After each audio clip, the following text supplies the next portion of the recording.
BJP rebels ತಂಡದ ಗದ್ದಲದ ಮಧ್ಯೆ ಪಕ್ಷದಲ್ಲಿ ಹೊಸ ಚರ್ಚೆ ಶುರುವಾಗಿದೆ. ಇಲ್ಲಿ ಬಿ.ವೈ. ವಿಜೇಂದ್ರ ಆರ್ ಅಶೋಕ್ ನಡುವೆ ಹೊಂದಾಣಿಕೆ ಆಗ್ತಾ ಇಲ್ವಾ? ಒಂದು ಕಡೆ ಪ್ರತಿಪಕ್ಷದ ನಾಯಕರು, ಇನ್ನೊಂದು ಕಡೆಯಲ್ಲಿ ಪಕ್ಷದ ರಾಜ್ಯಾಧ್ಯಕ್ಷರು, ಇಬ್ಬರ ನಡುವೆ ತಾಳಮೇಳ ಆಗ್ಬರ್ತಾ ಇಲ್ವಾ ಇಲ್ಲಿ ಅಂತ. ಕಾಂಗ್ರೆಸ್ ವಿರುದ್ಧದ ಹೋರಾಟದಲ್ಲಿಯೂ ಕೂಡ ಈ ಒಂದು ಗ್ರೂಪಿಸಮ್ ಅಥವಾ ಗುಂಪುಗಾರಿಕೆ ಹೋರಾಟ ಮಾಡಬೇಕಾದ್ರೆ ಎಲ್ಲರೂ ಒಗ್ಗಟ್ಟಾಗಿದ್ದಾಗ ಆ ಹೋರಾಟಕ್ಕೆ ಬಲ ಜಾಸ್ತಿ ಇರುತ್ತೆ. ಆದರೆ ಪ್ರತಿಯೊಬ್ಬರು ಅವರವರ ಮೂಗಿನ ನೇರಕ್ಕೆ ಅವರವರ ಬೇಳೆ ಬೇಯಿಸಿಕೊಳ್ಳುವ ಸಲುವಾಗಿಯೋ ಅವರವರ ದೊಡ್ಡತನ ತೋರಿಸ್ಕೊಳ್ಳೋ ಸಲುವಾಗಿಯೋ ಈ ಇಂಥ ಒಂದು ಹೋರಾಟಗಳಿಗೆ ಇಳಿದು ಬಿಟ್ಟಿದ್ದಾರೆ. ಈ ಕಡೆ ಯತ್ನಾಳ್ ರಮೇಶ್ ಜಾರಕಿಹೊಳಿ ತಂಡದಿಂದ ಪ್ರತ್ಯೇಕವಾಗಿ ವಕ್ಫ್ ಹೋರಾಟ ಆಗ್ತಾ ಇದೆ. ಈ ಕಡೆ ವಿಜೇಂದ್ರ ಆರ್ ಅಶೋಕ್ ನಡುವಿನ ಹೋರಾಟದಲ್ಲೂ ಕೂಡ ಒಂದು ಅಂತರ ಕಾಣಿಸ್ಕೊಳ್ತಾ ಇದೆ. ವಿಜೇಂದ್ರ ಇದ್ದರೆ ಆರ್ ಅಶೋಕ್ ಇರಲ್ಲ, ಆರ್ ಅಶೋಕ್ ಇದ್ದರೆ ವಿಜೇಂದ್ರ ಇರಲ್ಲ ಅಂತ. ಹೊಸ ವರ್ಷಾರಂಭದ ಹೊತ್ತಲ್ಲೂ ಕೂಡ BJPಯ ಆಂತರಿಕ ಕಚ್ಚಾಟ ಮುಗಿಯೋ ಲಕ್ಷಣ ಕಾಣಿಸ್ತಾ ಇಲ್ಲ.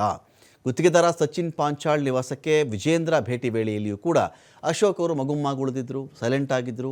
ಪ್ರಿಯಾಂಕ್ ಖರ್ಗೆ ವಿರುದ್ಧದ ಅಶೋಕ್ ಹೋರಾಟದಲ್ಲಿ ವಿಜೇಂದ್ರ ಬಹಳ ಸೈಲೆಂಟಾಗಿ ಇದ್ದರು, ಅವ್ರು ಜಾಸ್ತಿ ಮಾತನಾಡಲಿಕ್ಕೆ ಹೋಗಲಿಲ್ಲ.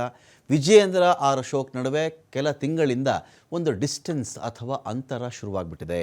ಇಬ್ಬರ ನಡುವಿನ ಹೊಂದಾಣಿಕೆ ಕೊರತೆಯ ಬಗ್ಗೆ ಪಕ್ಷದಲ್ಲಿಯೇ ಒಂದು ಗುಸುಗುಸು ಅಂತೂ ಸ್ಟಾರ್ಟ್ ಆಗಿಬಿಟ್ಟಿದೆ.